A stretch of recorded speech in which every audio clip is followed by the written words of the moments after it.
Hello everyone and welcome to the Horizon Grand Prix video series. I'm Steven. Topic of today's videos, because there's two videos, are batteries. First video, we're going to go into some important information about understanding watt hours, right? So let's just jump right into it and get into some vocabulary. I think probably one of the first most important things you're going to need to understand is nominal voltage. Nominal voltage is the voltage on the front of your battery that shows what your battery nominal voltage is rating at. Also, milliamp hours. Your milliamp hours, again, is going to be somewhere on your battery, and that is important to us because we're going to use that to calculate overall watt hours. So milliamp hours, you basically just divide your number by 1,000, and that gives you amp hours, and we need amp hours to calculate watts because volts times watts is amps. So because batteries are rated in watt hours, let's understand what watts and watt hours are, right? So a watt is a unit of power, okay? And power is the rate at which energy is produced or consumed. So in a nutshell, watt hours measure the amount of energy for a specific period of time, where watts measure the rate of power in a moment in time, okay? So let's grab a couple batteries here and see what kind of information we can pull from them. Now, right here in my hand, I have a lithium high voltage battery. The important information we can find is the amp hour rating, or the milliamp rating, which is 3,600. Divide that by 1,000, you get 3.6 amps. Also, the nominal voltage of this one is 7.6 volts. Very important information. I also have a Lipo battery here. Nominal voltage for this one is slightly lower. We're at 7.4. Milliamp hour is also slightly lower. So if we were to divide that, that is 3.5 amps.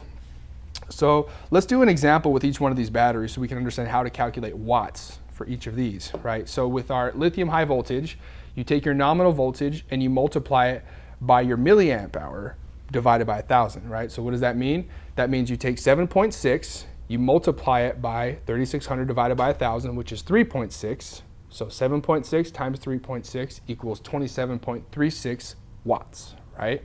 Which means, in terms of watt hours, that you can draw 3.6 amps from this at a current rate of, and it should last you about an hour, right? So 60 minutes if you were drawing consistently at 3,600 milliamps, right?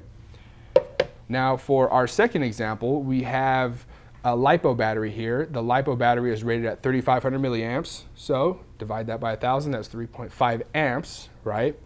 Our nominal voltage is 7.4. So we take our 3.5, we multiply it by 7.4, that gives us 25.9 watts, which again, for in an hour, if you were drawing at a constant rate of 3.5 amps, you would get an hour worth of battery life. Now, what if we wanted 2 hours of battery life?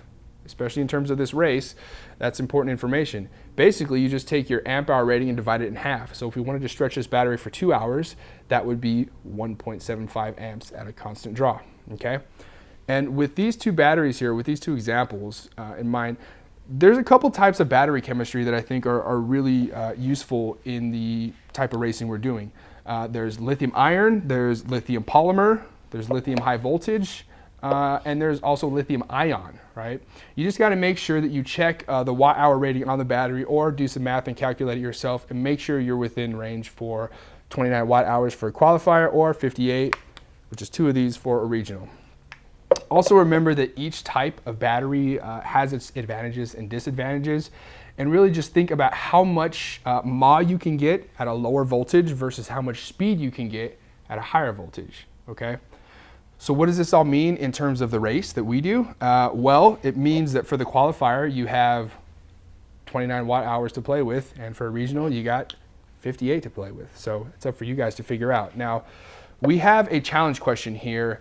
So I want to know, what is the maximum milliamp battery that you can use for a qualifier race, right? It's 29 watt hours. So try and figure that out. Post it in the comments below. If you figure it out, we will send you something cool. Be careful and make sure that you are doing your calculations based off of the nominal voltage. It's very important. Also, it's important to realize that we're not perfect. We do make some mistakes on these videos. So if you find any, please let us know in the comments below. Also, if you find these videos useful, please subscribe. You stay current with everything we're putting out. I'm Steven, and we'll see you in our next battery video where we talk about charging.